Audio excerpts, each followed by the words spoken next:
Hello, good morning. Welcome to Vibrant Authentic Living. This is Nandi. So, this morning we're going to be talking about setting high standards and insisting that those around us follow or live up to those high standards.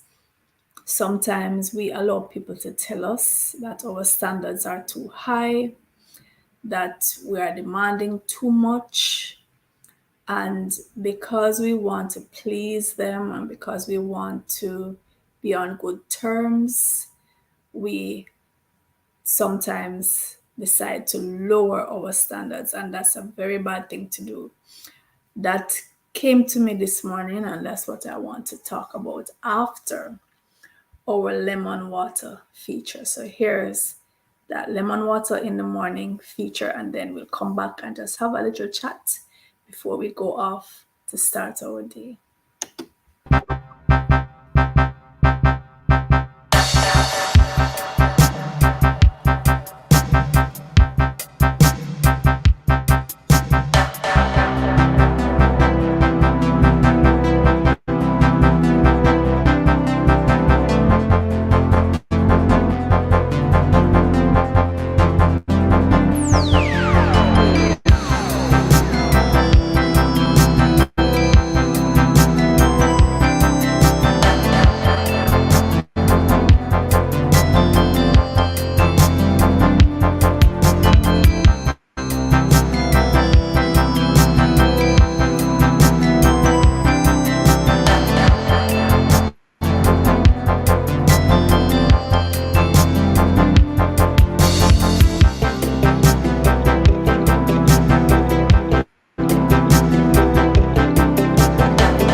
Have you ever had someone say to you, you're demanding too much, your standards are too high, your rules are too strict?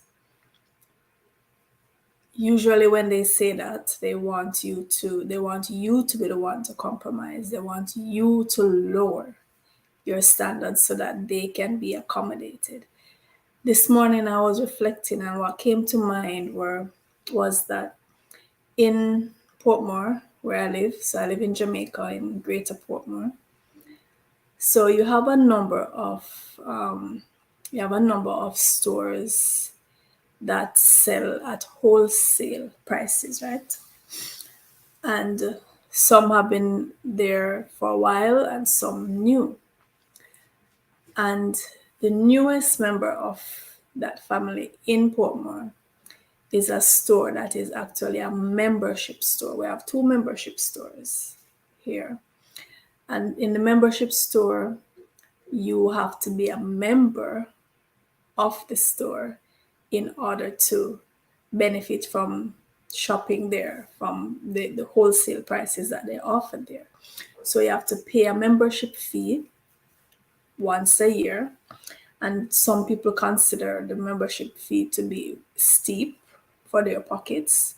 So you pay a membership fee, you get your membership card, and you have to present that card each time you enter the store. You have to present that card at the cashier in order to benefit from the prices that are there and the quality of products that are offered there. And one of the things that is common here in Portmore, as in other parts of the island, wherever you have a shopping mall or a big shopping center, a big store, you tend to have vendors accumulating at the gate. You tend to have taximen just parked and waiting for the shoppers to come out, right?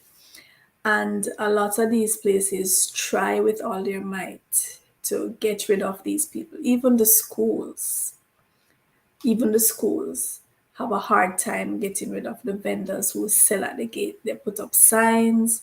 They have times when they go around and literally have the council come and remove them, and these vendors tend to come back, or these taxi men or whoever it is congregating at the gate tend to come back. And I noticed it didn't just occur to me, but I was reflecting on it this morning, that these places, these membership clubs, wholesale membership clubs, they do not allow vendors to congregate at their gate. They do not allow the taximen to harbor at the gate, not even along the stretch, because it's a main road. It's along the main road. They don't even allow that, right? Because their members, well, most of their members anyway will have their own vehicles, because if you're in that category where you can afford to pay your annual membership, you can afford to go and shop at wholesale prices, you tend to have your own transportation, or you tend to be able to charter your transportation to come get you, right? To come pick you up. So even the taximen who would have it in their mind to come and hang out in case someone needs them, they are not allowed to do that. And it just calls to mind the fact that, you see, when you know you have quality and you know you're of a particular standard, there are certain things that you do not allow, right? And if there is resistance, then you seek the relevant authority that is going to come in and quell that resistance, because you don't want to harbor certain. It's when you harbor certain things and certain people, it's not just the things and the people, but they come with an energy, right? They come with an energy that's not necessarily good for you, for your residence, for your place of business, and so you don't want to harbor these entities. So you set your standards. For me, it's a similar thing with the operation of my school.